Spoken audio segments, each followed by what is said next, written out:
ఈ వీడియో చూసే ముందు జై హనుమాన్ అని కామెంట్ చేయండి. పూజలో చేయకూడని తప్పులు ఇవి. ఈ తప్పులు చేస్తే మీ పూజ వృధా. దాదాపు ప్రతి ఇంట్లో దేవుడికి పూజ చేస్తాం. హిందూ సాంప్రదాయంలో దీపారాధన జరిగే ప్రదేశంలో మహాలక్ష్మి స్థిర నివాసం చేస్తుందని, దీపం లేని ఇల్లు కళావిహీనమై అలక్ష్మీ స్థానం అవుతాయని పెద్దల మాట.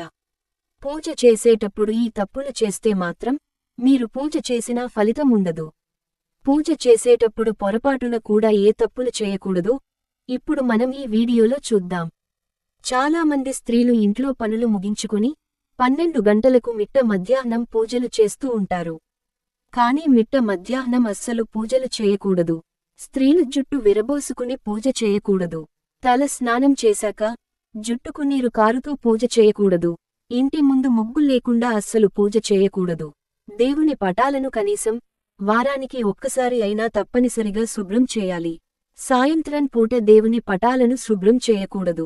ఇంట్లో పూజ చేసేటప్పుడు ఇల్లు మొత్తం ఖచ్చితంగా శుభ్రం చేసుకోవాలి. ఇంటిని శుభ్రం చేయకుండా ఎట్టి పరిస్థితులలోనూ పూజ చేయకూడదు. నలుపు రంగు దుస్తులు ధరించి పొరపాటున కూడా పూజ చేయకూడదు. స్త్రీలు నుదుటున కుంకుమ బొట్టు లేకుండా పూజ చేయకూడదు. వినాయకుడికి పొరపాటున కూడా తులసిమాలను సమర్పించకూడదు. మీ కోరికలు నెరవేరాలంటే వినాయకుడికి గరిక మాలను సమర్పించండి. ఇలా చేస్తే మీ కోరిక ఖచ్చితంగా నెరవేరుతుంది. దేవుని పటాలకు కుంకుమ బొట్టు ఒకటే పెట్టి పూజ చేయకూడదు. దేవుని పటాలకు తప్పనిసరిగా పసుపు లేదా గంధం రాసి కుంకుమ బొట్లు పెట్టాలి. పూజ గదిని శుభ్రం చేసేటప్పుడు పొరపాటున కూడా చీపురును వాడకూడదు. పూజ గదిని శుభ్రం చేయడానికి ఏదైనా వస్త్రాన్ని వాడటం మంచిది. మంగళవారం దేవుని పటాలను శుభ్రం చేయకూడదు.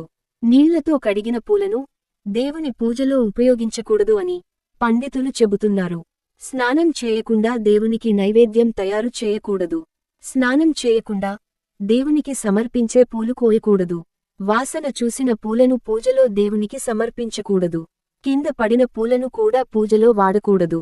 టీవీ చూస్తూ ఇతరులతో మాట్లాడుతూ పూజ చేయకూడదు. పూజ చేసేటప్పుడు మనసంతా దేవునిపైనే పెట్టాలి. ముళ్ళు కలిగిన పూలు, రెక్కలు తెగిన పూలు దేవునికి వాడకూడదు. దీపాన్ని వెలిగించేటప్పుడు నేరుగా అగ్గిపుల్లతో వెలిగించకూడదు. ఏక హారతి ఉపయోగించి కాని, కర్పూరం ఉపయోగించి కాని దీపాన్ని వెలిగించడం ఉత్తమం. నిలబడి పూజ చేయకూడదు. ఇంట్లో పూజ చేసేటప్పుడు నిమ్మకాయ దీపం పెట్టకూడదు. దేవాలయంలో మాత్రమే నిమ్మకాయ దీపాన్ని పెట్టాలి. దేవుని పూజలో పెట్టిన పూలను ఎండిపోయిన తర్వాత వెంటనే తీసేయాలి.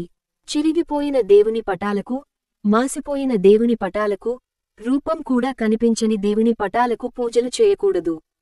ఒకవేళ పూజ చేసిన ఫలితం ఉండదు. పూజా మందిరంలో ఉన్న పాత దేవుని పటాలను పారే నీటిలో కాని, ఏదైనా దేవాలయంలో కాని పెట్టాలి.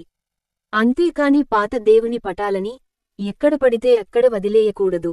ఉంగరపు వేలితో దేవునికి కుంకుమ బొట్లు పెట్టకూడదు. మధ్యవేలుతో మాత్రమే దేవునికి కుంకుమ బొట్లు పెట్టాలి. ఒక్క వత్తితో దీపారాధన చేయకూడదు. వేరుశనగ నూనెతో దీపారాధన చేయకూడదు. దక్షిణం ముఖంగా దీపం వెలిగించకూడదు. అగబత్తీలు దీపారాధన నుండి వెలిగించకూడదు. శివుడికి ఎట్టి పరిస్థితులలోనూ ఎర్రటి పుష్పాలను సమర్పించకూడదు. శివుడికి పసుపు పూలు సమర్పిస్తే కోరికలు ఖచ్చితంగా నెరవేరుతాయి. దేవుని పటాలను మంగళవారం, అలాగే శుక్రవారం శుభ్రం చేయకూడదు. దేవుని పటాలను శనివారం మాత్రమే శుభ్రం చేయాలి. శనివారం పూజ చేసేటప్పుడు బియ్యం పిండితో ప్రమిద చేసి నువ్వుల నూనెతో దీపం వెలిగిస్తే మీ ఇంటికి చాలా మంచి జరుగుతుంది. చిరిగిన బట్టలు ధరించి పూజ చేయకూడదు అని పండితులు చెబుతున్నారు. ఎందుకంటే చిరిగిన బట్టలు ధరించి పూజ చేస్తే పేదరికం వస్తుంది. స్టీలు ప్రమిదలో దీపారాధన చేయకూడదని వేద పండితులు చెబుతున్నారు. దీపారాధన చేసే ప్రమిదను వట్టి నేలపై పెట్టకూడదు. ఇలా చేస్తే దీపాన్ని అగౌరవపరిచినట్టు అవుతుంది. కాబట్టి ప్రమిద కింద తమలపాకు కాని, మందార పువ్వు కాని, ఏదైనా చిన్న ప్లేట్ కాని తప్పనిసరిగా పెట్టాలి. చాలామంది పూజ చేసేటప్పుడు పూజా మందిరంలో ముగ్గు వేయరు. కానీ మీరు చేసే పూజకు రెట్టింపు ఫలితం లభించాలంటే పూజ మందిరంలో తప్పనిసరిగా ముగ్గు వేయాలి. పూజ మందిరంలో దేవుని పటాలు ఒకదానికొకటి ఎదురుగా ఉండకూడదు. దేవునికి పూజ చేసేటప్పుడు నైవేద్యం పెట్టకుండా పూజ చేయకూడదు. దేవుని పూజలో చిన్న బెల్లం అయినా దేవునికి నైవేద్యంగా పెట్టాలి. చాలామంది రేపు చేసే పూజ కోసం ఈరోజు సాయంత్రమే దేవుని పటాలను శుభ్రం చేస్తారు. కానీ ఇలా చేయకూడదు. చాలామంది అగబత్తీలను, అలాగే ధూపాలను పొగ రావాలని నోటితో ఊదుతుంటారు. కాని ఇలా అస్సలు చేయకూడదు. పూజా సామాగ్రిని శుభ్రం చేయడానికి సపరేట్గా సబ్బుని పెట్టుకోవాలి.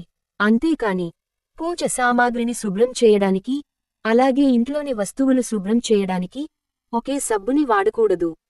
దేవునికి పెట్టే నైవేద్యాన్ని స్టీల్ ప్లేట్లలో లేదా ప్లాస్టిక్ ప్లేట్లలో దేవునికి సమర్పించకూడదు. నైవేద్యాన్ని తమలపాకులో పెట్టి దేవునికి సమర్పిస్తే మీకు దేవుని అనుగ్రహం తప్పకుండా లభిస్తుంది. దేవునికి పెట్టిన నైవేద్యాన్ని పొరపాటున కూడా పడేయకూడదు. పూజ పూర్తయిన వెంటనే దేవునికి పెట్టిన నైవేద్యాన్ని ఇంటిలోని కుటుంబ సభ్యులందరూ తప్పనిసరిగా స్వీకరించాలి. ఇలా చేయడం ద్వారా దేవుని అనుగ్రహం ఎల్లప్పుడూ మీ కుటుంబంపై ఉంటుంది. పూజ గదిలో తప్పనిసరిగా అక్షింతలు ఉండేలా చూసుకోవాలి. మీరు బయటకు వెళ్లిన పని దిగ్విజయంగా జరగాలి అంటే పూజ గదిలోని అక్షింతలను మీ ఇంట్లోని పెద్దవారి చేత మీ తలపైన వేయించుకొని ఆశీర్వాదాలు తీసుకోండి. ఇలా చేయడం ద్వారా మీరు బయటకు వెళ్లిన పని ఎటువంటి ఆటంకాలు లేకుండా దిగ్విజయంగా పూర్తి చేస్తారు.